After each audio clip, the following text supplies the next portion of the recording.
Alhamdulillah alladzi arsala rasulahu bil huda wa dinil haqq liyudhhirahu 'ala ad-din kullihi wa kafa billahi shahida. Asyhadu an la ilaha illallah wahdahu la syarika lah wa asyhadu anna Muhammadan 'abduhu wa rasuluh. Allahumma shalli wa sallim wa barik 'ala nabiyil huda wa 'ala alihi wa ashabihi wa man walah, amma ba'd. Ikhwani wa akhwati jamaah salat zuhur dan rahmati Allah Subhanahu wa taala. Bulan lalu kita telah sampai membahas doa Nabi Ibrahim alaihissalam, bagaimana doa bekerja, bagaimana kekuatan doa, bagaimana seni dalam berdoa. Lalu komponen kedua, ketika Nabi ditanya, dari mana sih asal mula kisah tentang engkau ini ya Rasulullah? Selain doa Nabi Ibrahim, Nabi berkata, aku ini kabar gembira yang dibawa oleh Isa. Ini juga memberikan banyak pelajaran kepada kita. Yang pertama tentang kesatuan akidah, bahwa dari sejak Nabi Adam sampai Nabi Muhammad sallallahu alaihi wasallam itu membawa satu visi tauhid, kekuatan la ilaha illallah dalam kehidupan. Bagaimana kita memurnikan penghambaan kita hanya kepada Allah Subhanahu wa taala. Cuma memang syariat setiap nabi berbeda sesuai dengan zaman-zamannya. Likullin ja'alna syir'atan wa minhaja. Allah jadikan setiap nabi itu ada syariat-syariat dan manhaj-manhajnya. Itu sesuai dengan kebutuhan-kebutuhan dan keadaan pada zamannya. Tapi kalau akidah sama. Artinya seluruh nabi dan rasul membawa ajaran tauhid. Mengajak kita untuk hanya berserah kepada Allah Subhanahu wa taala atau menjadi muslim. Dan lihat satu hikmah yang luar biasa ketika Nabi menerima wahyu, yang datang itu Jibril. Waktu Nabi sedang berada di Gua Hira, membawa 5 ayat pertama dalam surat Al-Alaq, Iqra bismi rabbikal ladzi khalaq, dan seterusnya. Tapi Jibril nggak cerita bahwa dia itu utusan Allah. Jibril juga nggak cerita bahwa ini wahyu, engkau adalah nabi, tidak. Makanya Nabi ketika Jibril berlalu pergi, Nabi itu ketakutan. Apa gerangan yang sedang menimpa dirinya? Makanya dia pulang ke rumah, minta selimuti kepada Khadijah, tidak berani bercerita. Nanti kita akan sampai ke situ insya Allah. Dari mana Nabi pertama tahu dia adalah Rasul? Dari mulut seorang Nasrani pengikut Nabi Isa alaihissalam, sepupu Khadijah, Waraqah bin Naufal. Khadijah bawa kepada Waraqah karena Waraqah ini diantara tokoh yang ada di Mekah yang beragama Nasrani, sebab dia belajar ke Syam, daerah Syria, Damaskus, daerah Palestina sekarang, Jordania, itu selama 20 tahun. Di situ banyak ahli kitab. Jadi bukan seluruh orang di jahiliyah itu menyembah berhala, ada sebagian kecil sekali. Di antaranya ada 4 tokoh. Yang pertama adalah Waraqah bin Naufal. Yang kedua adalah Ubaidillah bin Jahash, saudara Zainab binti Jahash, istri Nabi. Ubaidillah ini kemudian masuk Islam, ikut hijrah ke Habasyah bersama istrinya Ummu Habibah, adik Muawiyah, kakaknya Muawiyah. Tapi kemudian Ummu Habibah menjadi janda di Habasyah atau Ethiopia. Riwayat yang paling populer, mereka ini cerai karena Ubaidillah ini kemudian murtad menjadi Nasrani. Tapi riwayat ini lemah. Dan kemungkinan besar Ubaidillah memang meninggal, tapi dalam keadaan muslim, bukan murtad. Sebab hijrah ke Habasyah itu jauh hari sebelum Nabi berkirim surat kepada raja-raja termasuk ke Heraklius, yang kemudian bertanya kepada Abu Sufyan, bapaknya Ummu Habibah. Itu pada tahun ke-7 Hijriah. Sementara hijrah ke Habasyah itu tahun 5 kenabian, atau 8 tahun sebelum hijrah. Jadi ada jeda 15 tahun. Di antara pertanyaan Heraklius, ada nggak di antara pengikut Muhammad itu yang kemudian keluar murtad? Kata Abu Sufyan, nggak ada. Kalau sekiranya menantunya itu murtad, pasti Abu Sufyan akan sampaikan menjadi amunisi bagi dia. Tuh pengikutnya saja meninggalkan dia. Berubah dukungan kalau di pilpres gitu kira-kira. Jadi Nabi Shallallahu Alaihi Wasallam ya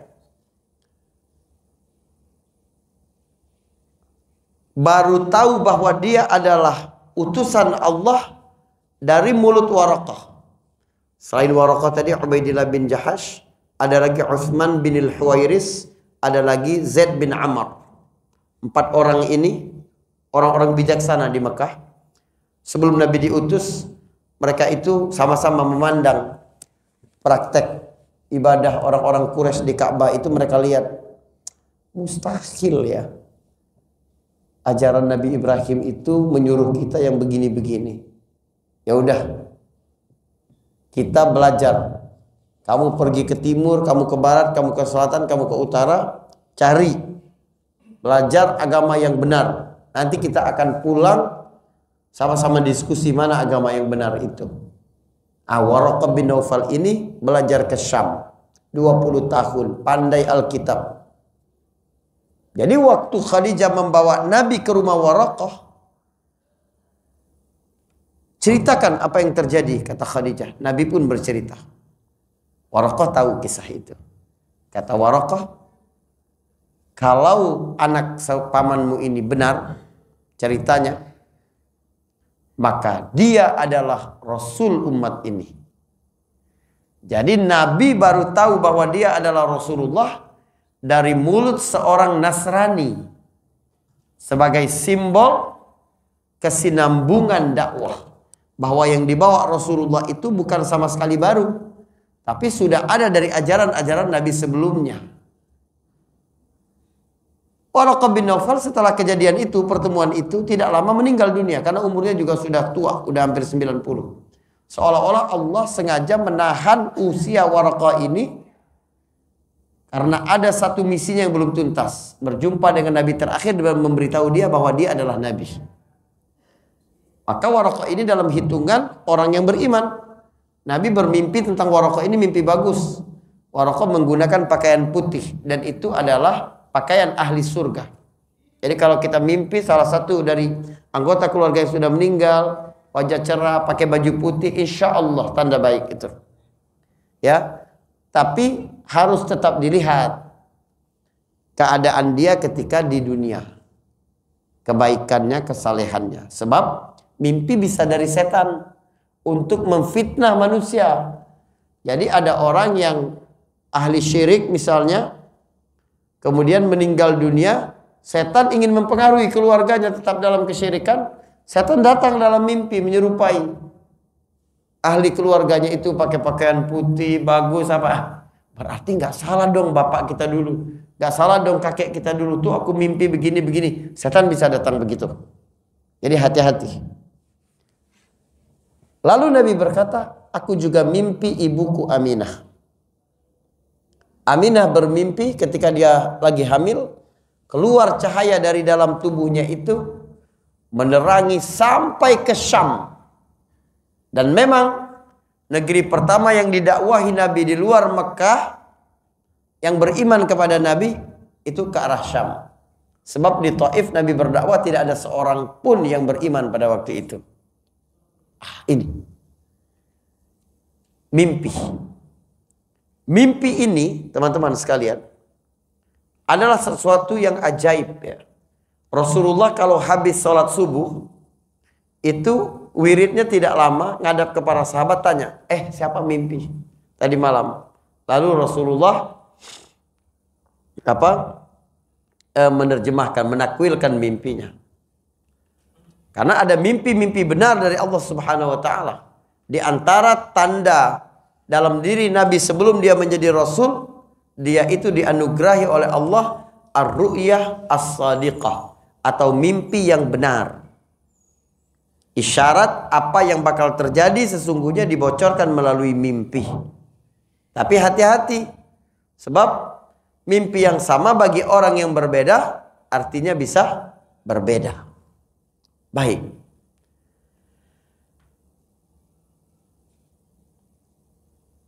Sekarang kita ingin melihat bagaimana keadaan dunia ketika Rasul SAW dilahirkan.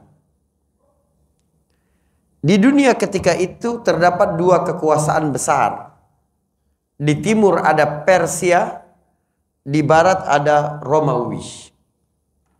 Romawi sendiri sejak 3 abad sebelumnya terjadi perpecahan dalam mazhab agama Kristen, sehingga muncul dua aliran besar, yaitu Katolik yang ada di Roma dan Ortodoks yang ada di Romawi Timur atau Bizantium, di Konstantinopel atau Istanbul hari ini. Bagaimana keadaan dunia ketika itu? Persia, satu kerajaan besar yang ada di timur, itu rusaknya parah sekali. Misalnya praktek kasta di Persia itu membuat para penguasa memperbudak rakyatnya sendiri. Jadi sistem peringkat sosial itu dibagi bertingkat-tingkat. Tapi yang paling utama ada 3 tingkatan: awam, cendekiawan, dan bangsawan. Yang membuat situasi makin buruk adalah para cendekiawan, orang-orang pintar, profesor-profesornya ini bukan mendidik rakyat berdasarkan ilmu, tapi membodoh-bodohi rakyat demi membela bangsawan. Dari zaman dulu sudah ada fenomena ini. Ya, profesor tapi akal sehat lumpuh. Kewarasan tidak bekerja demi dekat-dekat dengan penguasa. Dari zaman dulu, sejarah selalu berulang. Jadi mereka ini menakut-nakuti orang awam. Misalnya mereka berkata, para bangsawan ini adalah titisan dewa-dewa. Kalau kita protes, kalau kita melawan, kita akan memperoleh kecelakaan, kualat. Sebab mereka adalah keturunan Tuhan-Tuhan. Lalu di Persia juga berkembang aliran di negara resmi bahwa perempuan sama seperti air dan udara tidak boleh menjadi milik pribadi. Jadi dia tidak boleh dikuasai oleh satu individu. Artinya, kalau ada seseorang datang ke rumah temannya dan tertarik dengan istrinya, nggak boleh dia larang. Sebab perempuan milik bersama seperti air dan udara. Ini Persia. Makanya banyak terjadi perkawinan sedarah. Lalu timbul generasi yang lemah dan berpenyakitan. Kalau kita pergi ke barat, keadaan Romawi ini peradaban paling maju ketika itu. Belum yang lainnya. Kita bicara Persia dan Romawi. Romawi, apa yang berlaku di sana? Romawi adalah bangsa yang paling menjunjung tinggi kepuasan materi. Jadi mereka melakukan apa saja demi kepuasan fisiknya. Maka di Romawi ada berbagai jenis hiburan untuk memuaskan syahwat fisik manusia. Sampai-sampai mereka itu bingung, apalagi karena udah bosan. Maka dikenalkan satu hiburan jenis baru yang paling buruk dalam sejarah umat manusia. Apa itu? Mengadu hewan buas dan manusia. Subhanallah. Mereka akan bertepuk tangan ketika ada yang mati, yang jatuh, baik hewannya atau manusianya. Coba bayangkan dengan ajaran yang kemudian dibawa oleh Islam, bahwa membunuh satu orang itu sama dengan membunuh semua jiwa manusia.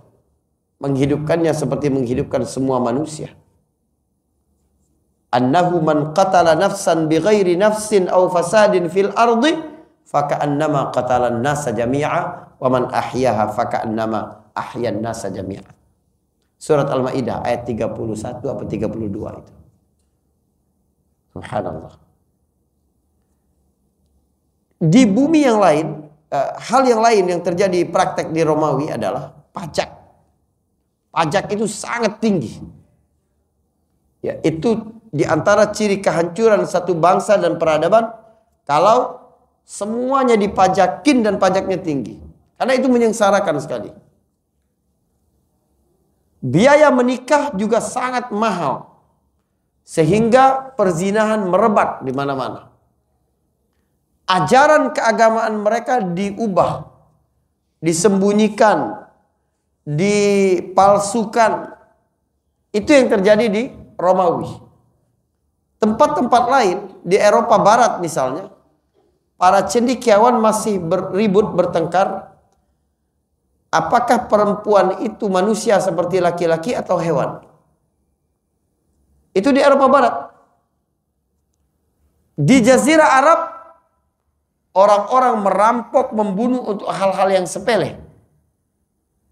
Di dalam Mekah sendiri,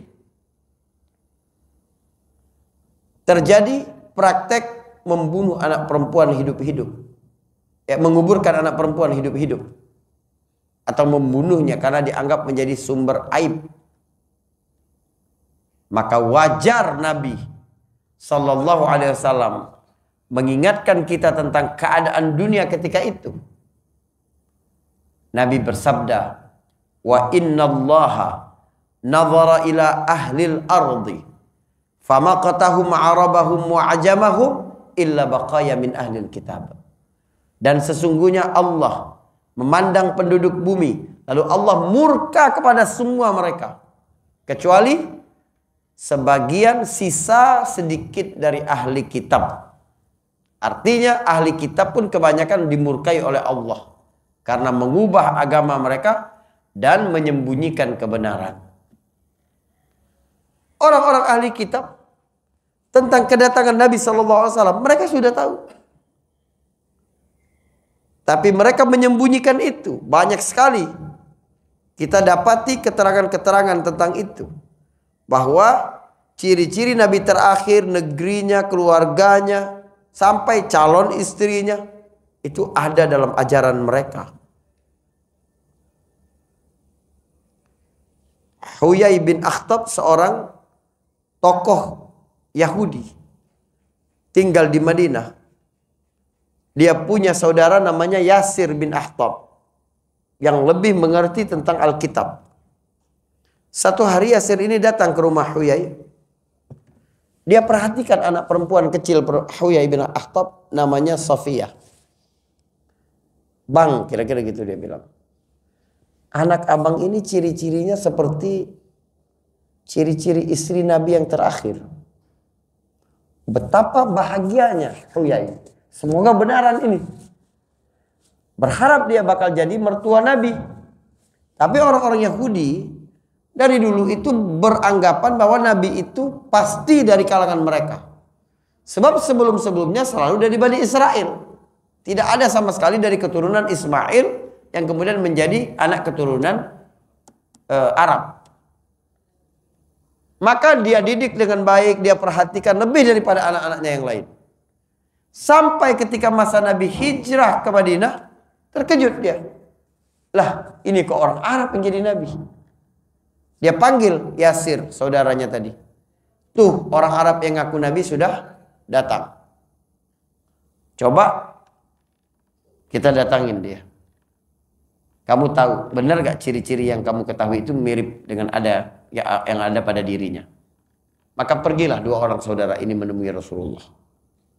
Begitu sampai, Huyai nggak mau masuk. Takut, orang Yahudi takut berjumpa dengan kebenaran. Tidak sesuai dengan keinginan mereka. Dia suruh adiknya tadi masuk kamu. Yasir begitu melihat Rasulullah, sadar. Semua ciri-ciri yang disebutkan di dalam Taurat, Zabur, dan dalam pengajaran pendeta-pendeta mereka, rahib-rahib mereka, sama persis seperti yang ada pada fisik Rasulullah SAW. Ketika dia keluar, rubah wajahnya. Huyai mendekat dan berkata, Ahwa. Benar, dia. Yasir diam, tidak menjawab. Keduanya berjalan, pulang sampai ke rumah. Sofia cerita. Mereka berdua masuk ke rumah dengan wajah yang berbeda dengan wajah ketika mereka pergi. Lalu keduanya duduk di tengah rumah saling berhadapan. Huyai kembali bertanya, Ahwa, betul itu tadi Nabi? Yasir menjawab lemah, Huwa, ya dia. Fama tanwi, apa rencana kamu? Ternyata bukan orang Yahudi. Kata Huyai, muawadatuhu madumtu hayy. Aku akan terus memusuhi dia selama dia masih hidup. Sudah tahu bahwa dia benar Nabi, tapi menolak kebenaran. Ini ciri Bani Israel dari dulu. Agar Sofia tidak menjadi istri Nabi SAW, dinikahkanlah Sofia ini dengan orang Yahudi juga. Umur Sofia ketika itu 9 tahun. Keterangan ini juga menjadi jawaban bagi siapapun musuh-musuh Islam atau yang terkena provokasi bahwa Nabi memiliki kelainan dalam orientasi seksual, predator, suka kepada anak-anak karena menikah dengan Aisyah pada umur 9 tahun. Mereka harus tahu bahwa di zaman itu anak umur 9 tahun itu tidak sama dengan anak umur 9 tahun hari ini. Budaya menikah pada umur itu juga budaya yang biasa, bukan hanya dilakukan oleh orang Arab, orang Yahudi juga melakukannya. Tidak adil mengadili sejarah, menghakimi sejarah dengan standar hari ini. Kita saja 20 tahun lalu, perempuan kalau sudah lewat umur 25 tahun, sudah resah orang tuanya, menganggap gadis tua anak saya, perawan tua. Tapi sekarang orang sudah biasa. Perempuan-perempuan menikah umur 30 tahun ke atas pun dianggap sudah biasa. Karena kesibukan, karena sekolah, karena macam-macam. Sebelumnya lagi, zaman orang tua, kakek kita dulu, nikah tuh, kalau udah lewat 20 tahun udah dianggap tua. Jadi banyak nenek-nenek kita dulu menikahnya umur 15 tahun, 16 tahun. Dulu begitu juga. Sofia ini menikah akhirnya. Walaupun cerai, lalu menikah lagi dengan orang Yahudi. Suaminya ini kemudian meninggal dunia dalam perang, ya, menghadapi Rasulullah di Bani Quraidah bersama ayahnya juga. Lalu ditawan, lalu dimerdekakan, menikah dengan Nabi SAW. Betul, dia adalah istri dari Nabi terakhir Rasulullah SAW. Sofia Yahudi ini cantik ya, cuma memang perawakannya dia tidak tinggi. Jadi Nabi pernah cerita tentang Sofia di depan Aisyah. Aisyah cemburu gitu ya. Aisyah ini bilang begini, Nabi udah semangat-semangat cerita, Aisyah bilang begini. Maksudnya yang pendek tuh. Aisyah bilang begitu. Pakai isyarat saja Aisyah berkata. Nabi berubah wajah Nabi dan berkata, Aisyah, kalau sekiranya kata-katamu itu dicampur dengan air lautan, akan rusak warna air lautan. Itulah bahaya ghibah. Dzikru akhaka bima yakrah. Menyebutkan sesuatu tentang saudaramu yang dia benci, tidak suka kalau dia tahu. Bagaimana dengan perempuan zaman sekarang? Laki-laki juga ngeribahin orang berjilid-jilid, diselingi sholat pula. Ya, Hasan sholat dulu, sholat. Setelah itu sambung lagi. Aisyah cuma kasih isyarat. Nabi bilang rusak semua air lautan. Jadi amalan rusak dengan ghibah itu. baik. Itu keadaan dunia waktu Nabi menjelang dilahirkan. Dan ada satu peristiwa besar yang terjadi sekitar 50 hari sebelum Rasul SAW lahir. Peristiwa itu adalah peristiwa pasukan bergajah yang ingin menghancurkan Ka'bah yang ada di Mekah. Saudara, ada satu pemimpin di Yaman namanya Abraha al-Ashram. Abraha al-Ashram ini adalah gubernur wilayah otonomi Ethiopia. Jadi Yaman waktu itu tunduk di bawah kerajaan Ethiopia atau Habasyah. Nah, pemimpin di Yamannya itulah adalah Abraha. Abraha merasa iri, marah melihat perdagangan dan ekonomi orang-orang Quraisy ini maju sekali karena di situ ada Ka'bah yang membuat orang-orang datang, kabilah-kabilah Arab datang. Di situ mereka juga menitipkan berhala-berhala mereka. Ya, sehingga orang Quraisy juga mendapatkan privilege secara sosial, bangsa yang memiliki pilihan Allah karena mereka berada di situ, yang di situ ada rumah Allah. Maka Abraha membuatlah Ka'bah tandingan yang ada di Yaman. Dibuat Ka'bah. Ya. Nah, orang-orang Arab yang ada di situ merasa marah. Ada seorang dari orang Mekah malam-malam pergi ke dalamnya lalu buang air dan mengoles kotorannya itu di dinding. Ada yang berkata dengan tanah dioles, dan itu membuat Abraha murka. Akhirnya Abraha memutuskan untuk menghancurkan Ka'bah yang ada di Mekah. Kalau itu sudah tidak ada lagi, orang pasti akan datang ke Ka'bah buatan sini. Maka dia bawa pasukan besar sekali. Dan dia menggunakan alat perang darat yang besar pula, yaitu gajah. Kalau sekarang tank-tank gitulah gitu ya. Besar pasukannya. Sebenarnya Abraha ini sudah diingatkan beberapa orang, bahkan ketika dia sudah di jalan pun, jangan. Ka'bah itu bukan sembarangan. Dia adalah tempat suci yang dilindungi. Tapi Abraha tetap kekeh mau menghancurkan itu. Rombongan ini merampok, kemudian mencuri, mengambil harta kampung-kampung yang mereka lewati untuk biaya logistik pasukan dan gajah mereka. Begitu juga ketika mereka mendekat ke Mekah, mereka mendirikan tenda-tenda di situ, mereka mengambil banyak ternak-ternak orang-orang Quraisy. Termasuk 200 ekor onta milik kakek Nabi Abdul Muttalib. Nabi waktu itu ya belum lahir, 50 hari sebelum Nabi lahir.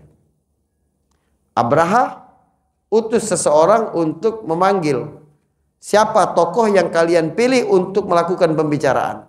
Abraha ingin sampaikan bahwa niatnya bukan memerangi mereka, kalian menyingkir saja, aku akan hancurkan Ka'bah. Ya, setelah itu kami akan pergi. Maka orang Quraisy kemudian mengutus kakek Nabi, yaitu Abdul Muttalib. Abdul Muttalib datang. Raja Abraha menunggu di atas singgasana di punggung gajahnya dan menyediakan permadani untuk tempat Abdul Muttalib duduk. Tapi begitu melihat Abdul Muttalib mendekat, dia lihat karisma, wibawa, kekuatan karakter Abdul Muttalib, segan dia di atas. Turun Abraha. Duduk di permadani yang sama untuk Abdul Muttalib. Lalu Abraha menyampaikan maksud tujuannya. Apa kata Abdul Muttalib? Abdul Muttalib sama sekali tidak menyinggung tentang Ka'bah. Abdul Muttalib berkata, aku minta engkau mengembalikan 200 ekor onta milikku. Terkejut Abraha. Tersenyum dia.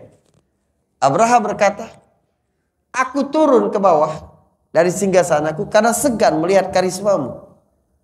Tapi begitu kita berbicara, Dan aku sudah sampaikan maksud tujuanku, ingin menghancurkan rumah suci kalian, tempat ibadah kalian. Kamu malah tidak memikirkan itu sama sekali. Kamu ngurus sesuatu yang receh. 200 ekor onta milikmu. Tapi itulah yang diinginkan Abdul Muthalib. Sehingga dia menjawab dengan jawaban yang viral bertahun-tahun di Mekah. Abdul Muthalib berkata, Ana Rabbul Ibil, ammal bait fa inna lahu rabban yamna'u. Aku yang punya onta. Jadi aku nanya onta. Adapun Ka'bah, dia punya tuannya. Nanti tuannya yang akan jaga dia. Merah wajah Abraha. Abraha dengan sombong berkata, tidak ada yang bisa melindunginya pada hari ini dari aku. Abdul Muthalib pulang. Perintahkan orang-orang Quraisy supaya tidak terjadi sesuatu yang buruk, menyingkir semua ke bukit-bukit di pinggir kota Mekah. Abdul Muthalib cerita tentang dialognya itu, dan dialog itulah yang diceritakan oleh orang-orang Mekah yang kemudian lahir sezaman dengan Nabi. Jadi kalau kemudian Ka'bah selamat dan terjadi sesuatu yang ajaib, lalu kemudian generasi itulah yang diceritakan oleh ayah-ayah mereka, atau generasi itu juga ikut didakwah oleh Nabi ketika Nabi menjadi Rasul, klop. Allah membuat satu mukaddimah, pembukaan lebih mudah bagi Nabi untuk berdakwah, biar orang Quraisy tahu. Tuh kalian ingat gak kejadian tentara bergajah? Ada Tuhannya Ka'bah itu. Muhammad ini mengajak kalian untuk menyembah Tuhan yang punya Ka'bah itu, bukan berhala-berhala yang ada di situ. Orang Quraisy paham bahwa yang melindungi Ka'bah bukan berhala-berhala itu. Maka ketika Nabi berdakwah, falya'budu rabb hadzal bait. Maka hendaklah kamu beribadah menghamba kepada Tuhan pemilik Ka'bah ini. Subhanallah.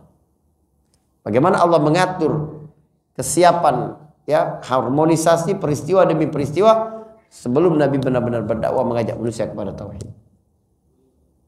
Apa yang terjadi kepada Abraha? Allah abadikan dalam surat Al-Fil. Allah berfirman, alam tara kaifa fa'ala rabbuka bi ashabil fil. Perhatikan. Allah bilang begini. Apakah engkau Muhammad tidak melihat bagaimana Allah memperlakukan tentara bergajah? Kejadian ini tadi kapan? Sebelum lahir. Tapi Allah nanya, apakah engkau tidak melihat? Nabi melihat apa enggak? Tidak. Tapi kenapa Allah berkata, apakah kamu tidak melihat? Maksudnya adalah alam ta'lam. Apakah engkau tidak tahu?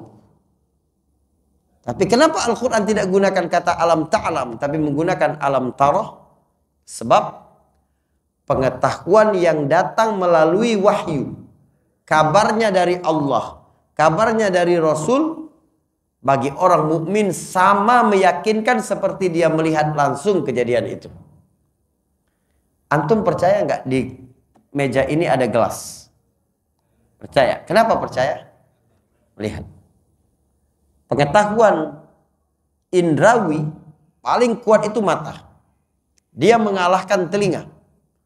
Ada orang cerita kepada Anda, tadi aku dengar ada kecelakaan di simpang menara patung Pancoran. Sebelum patung Pancoran. Terus teman di samping Anda cerita, ya, enggak, setelah kok aku ngelihat langsung. Anda percaya orang yang dengar dari temannya kejadiannya sebelum, atau dari teman Anda yang bilang dia melihat langsung setelah? Yang melihat langsung. Jadi makanya Allah tidak gunakan, apakah kamu tidak mendengar Muhammad cerita tentang tentara bergajah? Alam tasma' kaifa fa'ala rabbuka. Tidak. Tapi alam tara. Jadi seluruh janji Allah yang dia sampaikan melalui ayat-ayatnya atau melalui hadis Rasulnya bagi orang mukmin, yakin sekali, saya yakin dia melihat gelas yang ada di atas meja ini. Seperti dia melihat langsung. Kenapa kita sholat? Kenapa kita takut berdosa? Kenapa kita bertaubat kepada Allah? Karena kita percaya ada surga dan ada neraka. Pernah nggak sih kita ini melihat surga dan neraka? Tidak pernah. Anda tahu ada surga dan neraka dari mana? Memang dari Quran, dari hadis. Tapi ada tidak keraguan 1% saja? Jangan-jangan surga itu nggak ada sih kayaknya. Ada nggak begitu? Tidak ada. Seperti kita pernah melihat, kita yakin ada surga. Lalu Allah sebutkan, apakah kamu tidak melihat? Bagaimana? Kaifa itu artinya bagaimana. Artinya Allah minta kita fokus kepada tata cara. Allah tidak berkata, alam tara madza fa'ala rabbuka bi ashabil fil. Apakah kamu tidak melihat apa yang Allah lakukan kepada ashabul, bukan apa, tapi bagaimana. Coba lihat bagaimana Allah memperlakukan ashabul fil. Semua kelompok, pasukan, negara, bangsa, manusia yang mencoba melawan Allah akan hancur dengan sangat hina. Maka yang Allah kirimkan kepada ashabul fil bukan hewan-hewan besar. Allah bisa kirim kayak dinosaurus begitu menghadapi gajah-gajah mereka, bisa. Atau burung-burung monster besar misalnya, bisa. Tapi Allah kirimkan apa? Tayran ababil. Burung yang terbangnya rombongan. Burung itu ya, semakin kuat, semakin dia biasa terbang sendiri. Raja Wali itu terbang sendiri atau berdua. Tapi burung pipit, itu rame-rame.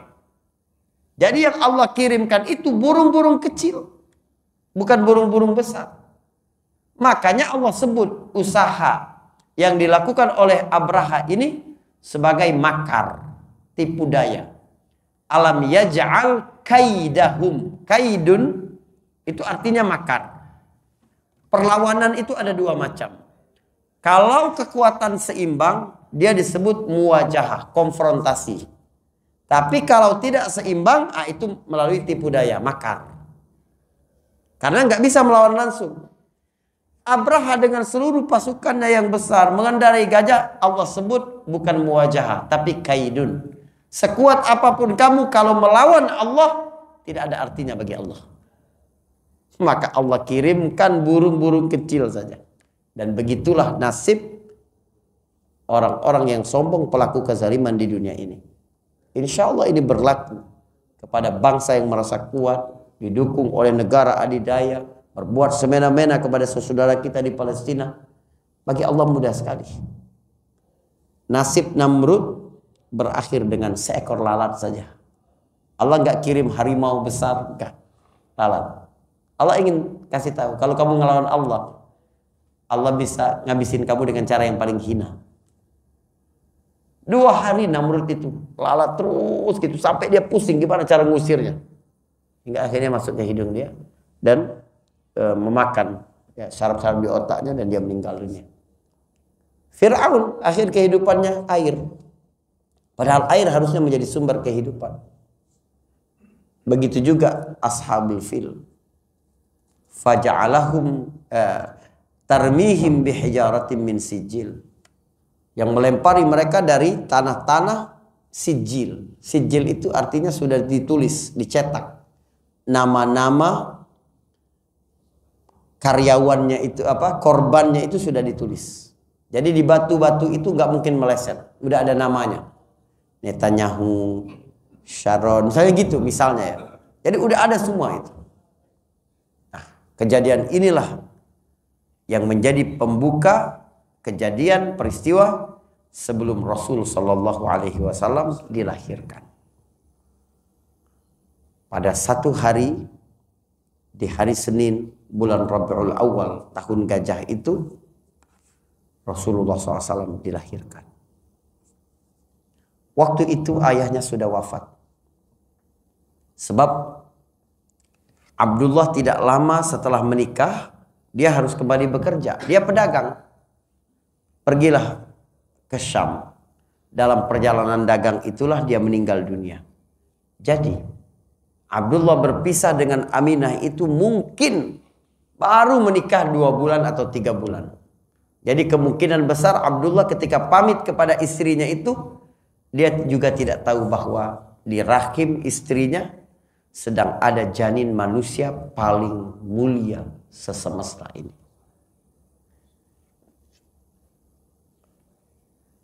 Perjalanan kehamilan Aminah ini berjalan normal. Sebab hadis-hadis yang menyebutkan dia tidak merasa sakit, tidak merasa berat, itu tidak ada. Jadi maka ikut seperti kebiasaan orang-orang biasa. Pada satu hari Senin di bulan Rabiul Awal itu Nabi Muhammad dilahirkan. Tanggal berapa? Tanggalnya tidak ada yang tahu. Cuma Nabi pernah berkata bahwa dia diwafatkan di hari yang sama dengan hari dia lahir. Nabi itu wafat hari Senin, lahirnya hari Senin. Tapi karena Nabi wafat tanggal 12, orang mengira tanggal 12 juga. Maka pendapat paling populer tanggal 12. Tapi ini kan ilmu, hisab, bisa dihitung. Hari Senin pada Rabiul Awal tahun gajah itu jatuh pada tanggal 2, 9, 16, 23, 30. Tidak ada tanggal 12-nya. Jadi kemungkinan Nabi lahir ya mungkin tanggal 9 kalau paling mendekati dengan tanggal kematian Rasul Shallallahu Alaihi Wasallam. Bagaimana kelahiran Nabi, siapa bidan-bidan yang membantunya, dan bagaimana keadaan dunia, ya, apa yang pertama dilakukan oleh ibunya setelah dia lahir, apa yang pertama kegiatan yang dilakukan oleh Rasulullah dan masa kecilnya, insya Allah kita sambung di pertemuan berikutnya. Ya, jadi mulai besok kita bicara tentang kelahiran Rasul Sallallahu Alaihi Wasallam. Mungkin ini yang bisa saya sampaikan. Kalau ada yang mau tanya atau diskusi silakan. Barakallahu fikum. Silakan. Ya, kalau ada tambahan gitu atau koreksi nggak apa-apa ya. Karena rujukan sirah ini banyak sekali. Jika tidak ada, kita berdoa ya, sekaligus berdoa untuk saudara kita di Palestina. Bismillahirrahmanirrahim. Alhamdulillahirabbil alamin. Allahumma shalli ala Muhammad wa ala ali Muhammad. Ya Rabbana lakal hamdu kama yanbaghi li jalali wajhika wa 'azimi sultanik. Allahumma ij'alna minal ladzina yastami'una al-qawla fayattabi'una ahsana. Allahumma ansur ikhwanana al-muslimina wal mujahidina fi Palestin. Allahumma ansurhum ala a'daihim, a'daika a'daiddin. Allahumma wahhid sufufahum wa saddid ramyahum. Allahumma inna naj'aluka fi nuhuri a'laihim. Allahumma hrushum bi'ainika allati la tanam. Allahumma shattit shamla a'laihim wa mazziqhum kulla mumazziq. Allahumma ya Allah ya Rahman ya Rahim, irham mautana wa mautahum, taqabbal minna wa minhum, ishfi mardahum warzuqhum min haitsu la yahtasib. Rabbana la tu'akhidna in nasina wa akhtana. ربنا ولا تحمل علينا إصرا كما حملته على الذين من قبلنا ربنا ولا تحملنا ما لا طاقة لنا به واعف عنا واغفر لنا وارحمنا أنت مولانا فانصرنا على القوم الكافرين ربنا آتنا في الدنيا حسنة وفي الآخرة حسنة وقنا عذاب النار وصلى الله على محمد وعلى آله وصحبه وسلم والحمد لله رب العالمين. السلام عليكم ورحمة الله وبركاته.